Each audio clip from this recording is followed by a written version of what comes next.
What's up guys? Well, this is going to be a quick video about my MSI 6950 Twin Frozr 3 Performance Edition graphics card that I recently got as a gift. Everything was good when I was running games, at normal core clock and everything, 100% stock. I wanted to see how it ran games and whatnot for a little while before I started to overclock. But then I tried to overclock and it didn't work. And I tried everything on the internet and I still can't get it to work. So I'm thinking I just must have gotten a dud. But it still runs fine stock.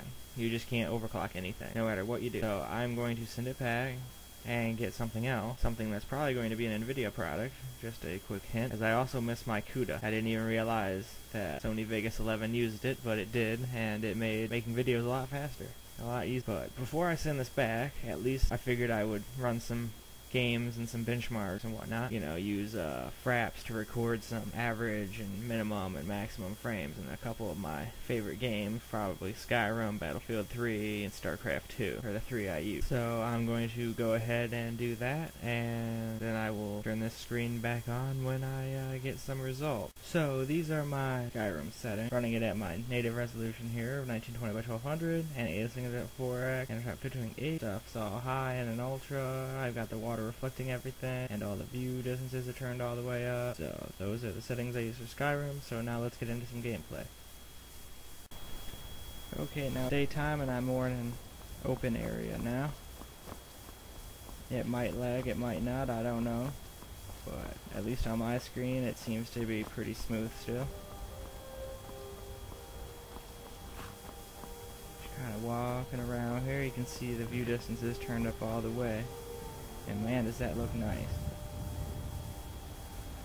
And then there's the little things I like the clouds, they actually move and whatnot. That's kind of cool. And there's weather. This is just a really sweet game. I really like it a lot.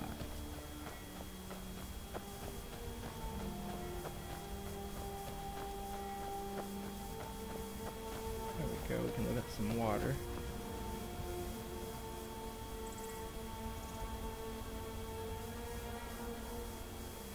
And alright, I think that should probably conclude the Skyrim gameplay before this turns into a 20-minute video, because I could sit here and play Skyrim on camera in front of people for probably a long time. So, let's move on to some Battlefield 3. Okay, these are my settings for Battlefield 3. Got it on native resolution as always. Kind of a mixture between high, one medium for shadow, because shadows don't matter that much to me. As long as I can see a shadow coming, I know someone's there. So I keep that on medium. Everything else is pretty much on high besides anti-aliasing. That's also on medium. Anti-aliasing post, I mean.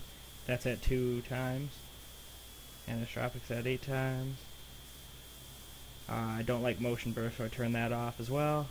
And those are the video settings for Battlefield 3. Alright, now it's time for some Battlefield 3 gameplay here.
Alright.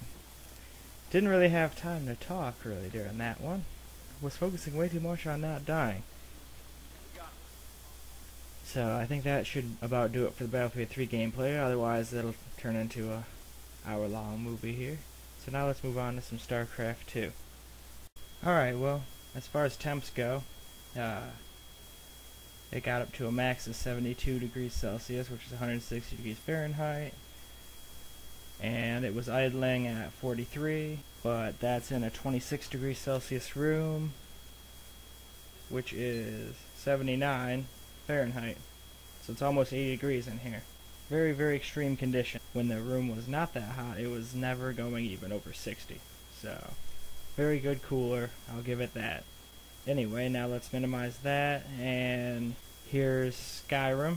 These are the frames per second I got. Minimum of 55, max 63, average 59. It's always, I think VSync is always on in Skyrim, no matter what. So it was kind of a stupid game to try and benchmark like this, but I did it anyway, just so I have an idea when I get my new card. So then we can go to Battlefield 3.